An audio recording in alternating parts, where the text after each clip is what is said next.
I'm here with my good friend, Doug Weaver, who I've known for a very long time, who has been in the industry for at least as long as I have.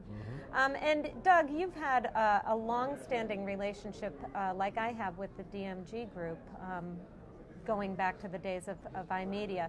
Doug is now CEO of a company called the Upstream Group, which is a consulting company and an industry pundit. You know, I see the Upstream Group as a company with an opinion, and it's been a very important voice. Your voice has been an important voice over the course of the years as this industry has developed. So thank you for being here with us. My pleasure.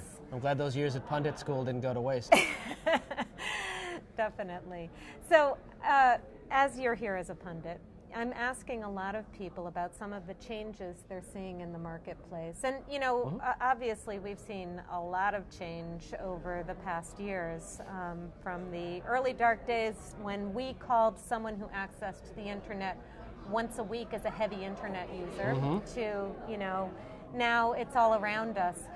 But even just over the last year, there's been significant change to the marketplace. I know you haven't been happy with all of it, too, but maybe you can tell me a bit of what you've seen.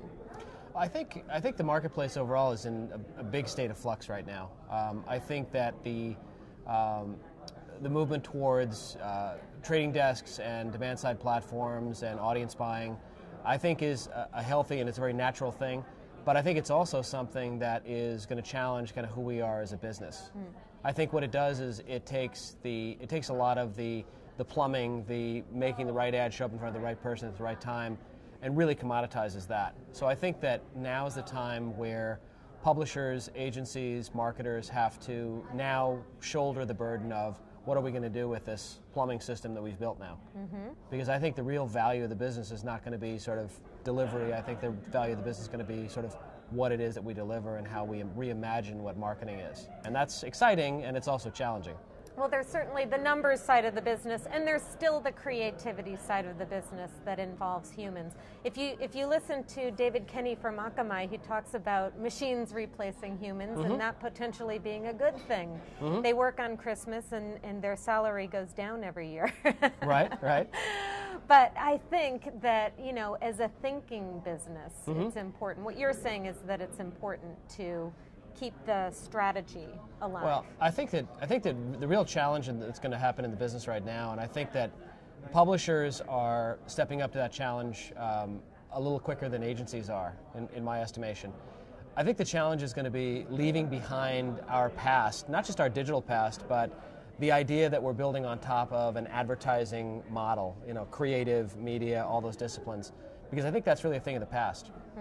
I think where we go from here is that, you know, the future of our business is really about sort of consumer anthropology. It's going to be sort of who's got the best information and knows where the consumer is, how they're living, what decisions they're making, how they're communicating with one another, and then grafting what we do as marketers around that. And I think that that's up for grabs because the agencies, I think, have a discipline set and a business model that's really built around providing very distinct services for marketers. I think that it's up for grabs now. The news this week with Meredith forming its own sort of agency holding company, I mean, I think you're up for a lot of cross-dressing coming up here very shortly in the business. I think it's going to be very difficult to tell who's a successful agency versus who's a successful media owner versus the marketer. I think we heard Terry Kawaja say this too. You think agencies are potentially an endangered species? I think that the agencies that are looking to iterate off of past models, I think are very much in danger. I do think that, you know, the smart people within the agency world, the visionaries, those people are going to continue to sort of self-select, and they're going to find the places where they can make a difference and where they can have a huge impact and where they can really strategize. I think, frankly, a lot of the people that are there to bill hours are going to be cannon fodder. So I'm curious to know what you're doing here at AdTech. This, from what I understand, this is AdTech's most successful year ever in terms of pre-registration, with 13,000 people already registered. Are you going to the show? Are you at the conference? I'm going to the show. I'm tweeting. I'm blogging. I'm going as an intellectual tourist.